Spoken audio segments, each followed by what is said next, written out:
हमारा भी एक जमाना था, खुद ही स्कूल जाना पड़ता था क्योंकि साइकिल बस आदि से भेजने की रीत नहीं थी। स्कूल भेजने के बाद कुछ अच्छा बुरा होगा ऐसा हमारे माँ बाप कभी सोचते भी नहीं थे।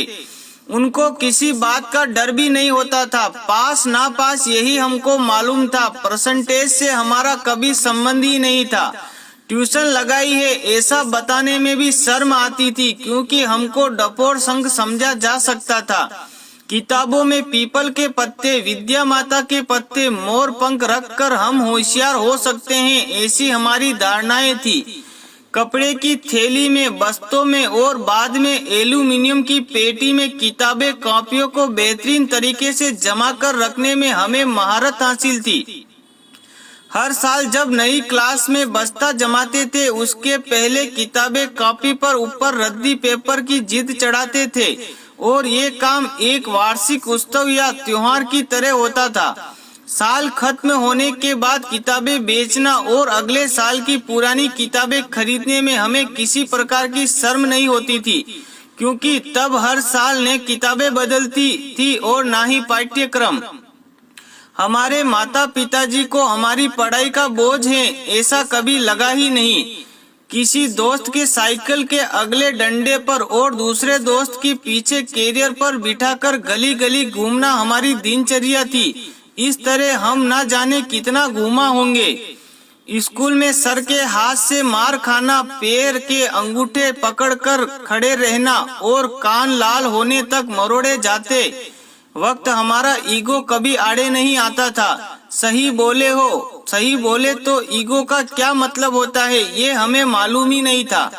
घर और स्कूल में मार खाना भी हमारे दैनिक जीवन की एक सामान्य प्रक्रिया थी। मारने वाला और मार खाने वाला दोनों ही खुश रहते थे। मार खाने वाला इसलिए क्योंकि कल से आज कम पीटे हैं और मारने वाला इसलिए कि आज फिर हाथ धो लिए। बिना चप्पल जूतों के और किसी भी गेंद के साथ लकड़ी की पट्टियों से कहीं पर भी नंगे पैर क्रिकेट खेलने में क्या सुख था वे हमको ही पता था। हमने पॉकेट मनी कभी भी मांगी ही नहीं और पिताजी ने भी दी नहीं, इसलिए हमारी आवश्यकता भी छोटी छोटी सी थी।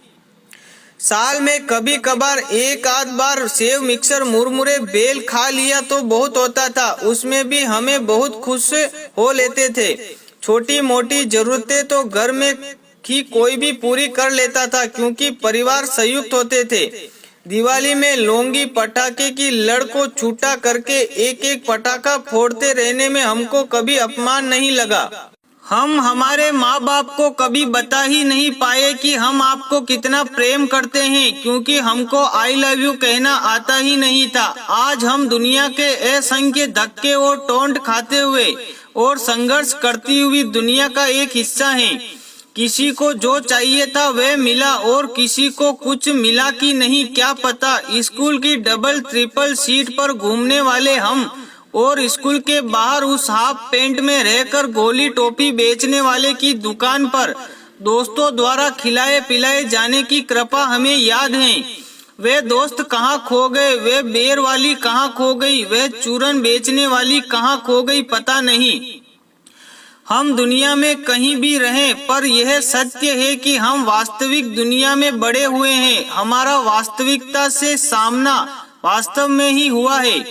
कपड़ों में सिलवटें ना पड़ने देना और रिश्तों में औपचारिकता का पालन करना हमें जमा ही नहीं। सुबह का खाना और रात का खाना, इसके सिवा टिफिन में क्या था हमें मालूम ही नहीं है। हम अपने नसीब को दोष नहीं देते। जो जी रहे हैं वे आनंद से जी रहे हैं और यही सोचते हैं और यही सोच हमें जीने में मदद कर रही है। जो जीवन हमने जिया उसकी वर्तमान से तुलना हो ही नहीं सकती। हम अच्छे थे या बुरे नहीं मालूम पर हमारा भी एक जमाना था। दोस्तों, कहानी अच्छी लगी हो तो कमेंट में जरूर बताएं और कहानी को ज्यादा से ज्यादा शेयर करें। फिर मिलेंगे एक छोटी सी प्रेरणादायक कहानी के साथ। जय हिंद, जय भारत, जय श्री राम, हर हर महादेव।